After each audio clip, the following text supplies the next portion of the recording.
सच्चिदानन्दरूपाय विश्वोत्पत्त्यादिहेतवे तापत्रयविनाशाय श्रीकृष्णाय वयं नमः। श्रीकृष्णाय वयं नमः। श्रीकृष्णाय वयं नमः। पुष्टिमार्गीय सर्वज्ञ करुणारसपूरितः श्रेष्ठफलप्रदाता च तस्मै श्रीगुरुवे नमः।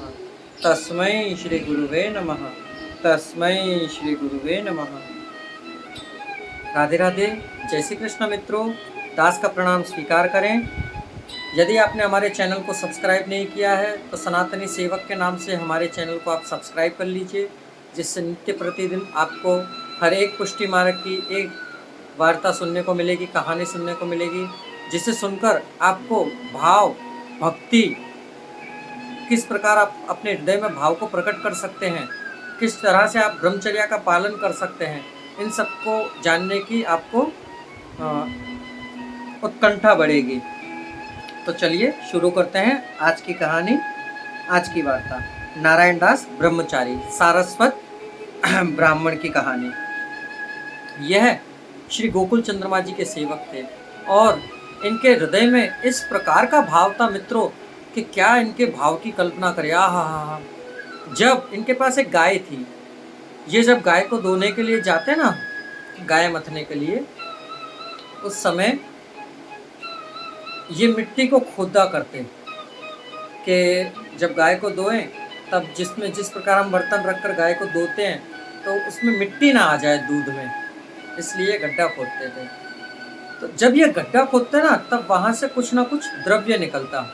द्रव्य यानी कि स्वर्ण, हीरा, माणिक, मोती या पन्ना। तब ये क्या करते, उसको वापस बंद कर देते। ये ब्रह्मचारी के लक्षण है मित्रों, जो सब चीजों का त्याग करना जानता है, जो उन्हें कचरा समझता था, ये समझो ना। फिर एक समय ये जब सो रहे थे, जब सुबह उठे नारायण दास, तब इन्होंने अपने बिस्तर के आसपास चारों तरफ सोने के ढगले और इसके हीरा माणिक मोती के ढगले देखे। द्रव्य का ढगला मतलब के ढेर देखा। जब ढेर देखा तो इन्होंने अपनी भतीजी को बुलाया और उससे बोला कि बिस्तर के बिछोने के पास बहुत सारा कचरा इकट्ठा हो गया है, तो तू वहाँ बुहारी करिया। हम लोगों को पुष्टि मार्ग में बुहारी यानी कि सोहनी, सोहनी यानी कि झाड़ू, कि तू बुहारी करिया और वो सब कूड़ा उठाकर बाहर फेंकिया। देखिए एक ब्रह्मचारी को ये स्वर्ण, ये माणिक, ये हीरा, ये मोती, ये पन्ना, ये सब कुछ ना एक कचरा लगता है। क्यों? कि उसे सिर्फ एक प्रभु की भक्ति ही अगाध लगती है। प्रभु की सेवा दिन रात सुबह शाम, प्रभु प्रभु प्रभु। जिसके हृदय में तत्पर प्रभु ही वास करते हो, उनके हृदय में ये सब चीज नहीं आती है, लौकिक का सुख नहीं आता है, क्योंकि वो तो अलौकिक सुख के आनंद को प्राप्त कर चुका होता है। उसकी भतीजी ने झाड़ू लगाया और वो सब उठाकर बाहर फेंक आई और लीपा पोता कर दिया। एक समय नारायण दास ठाकुर जी श्री गोकुल चंद्रमा जी के श्रृंगार कर रहे थे। उस समय हम लोगों के ना श्रृंगार करते समय ठाकुर जी को 8 भोग आते हैं। जिस प्रकार सुबह मंगल भोग, श्रृंगार भोग ना, मंगल भोग, ग्वाल भोग, श्रृंगार भोग, राजभोग, उत्थापन भोग, भोग संध्या, और फिर संध्या आरती के भोग, और फिर शयन भोग। इस प्रकार हमारे ठाकुर जी को 8 भोग आते हैं। तो श्रृंगार भोग धरते हैं। उस समय श्रृंगार भोग में नारायण दास खीर धर रहे थे। उसी समय श्रीमद् वल्लभाचार्य जी श्री महाप्रभु जी वहां पधारे तो उनकी किसी वैष्णव ने उनको खबर दी कि आचार्य श्रीमद् वल्लभाचार्य जी पधारे हैं। आप श्री के दर्शन करने की उत्सुकता में वह जब पहले खीर धरते ना ठाकुर जी को, तब क्या करते कि उस खीर को वो एक बड़े से पात्र में ठंडा कर लेते, एक कटोरी में से बड़े सी थाली में और परात में ठंडा कर लेते। अब जब वो ठंडा करते तब ठंडा कर प्रभु को अंगीकार कराते।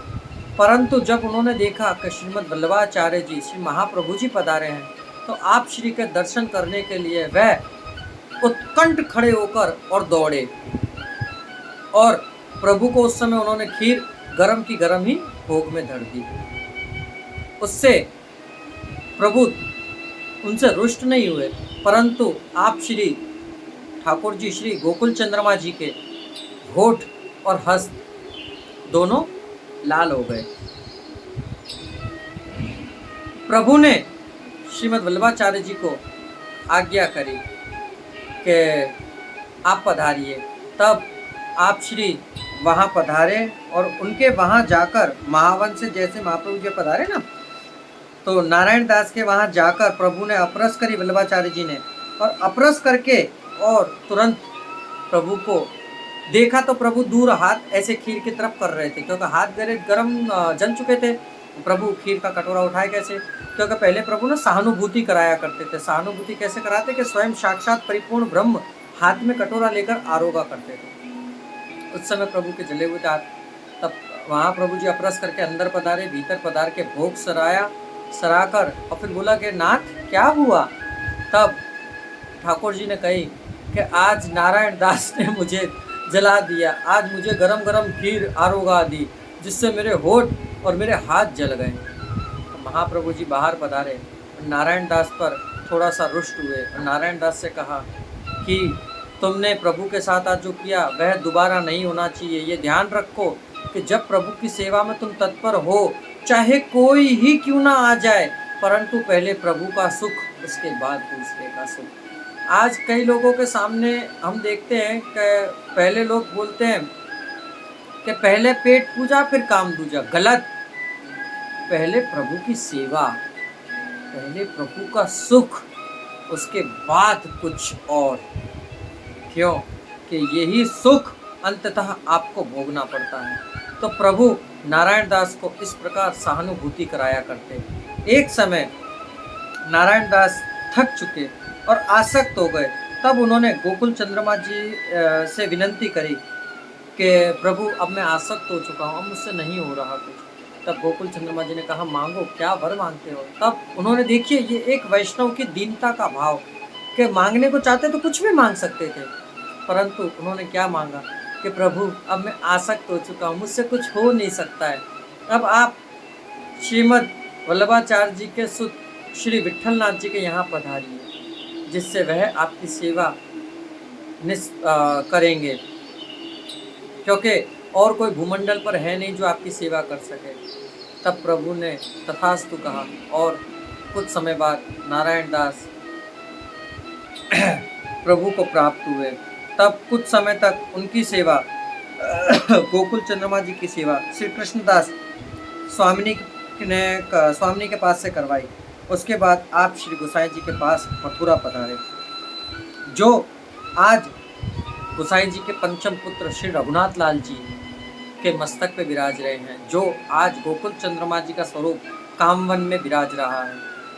प्रियजनों, ये थी नारायण दास ब्रह्मचारी की कहानी। इसके बाद हम कल फिर एक नई कहानी, एक नई कथा के साथ आपके सामने प्रस्तुत होंगे। दास को आज्ञा दीजिए। जय श्री कृष्ण, राधे राधे।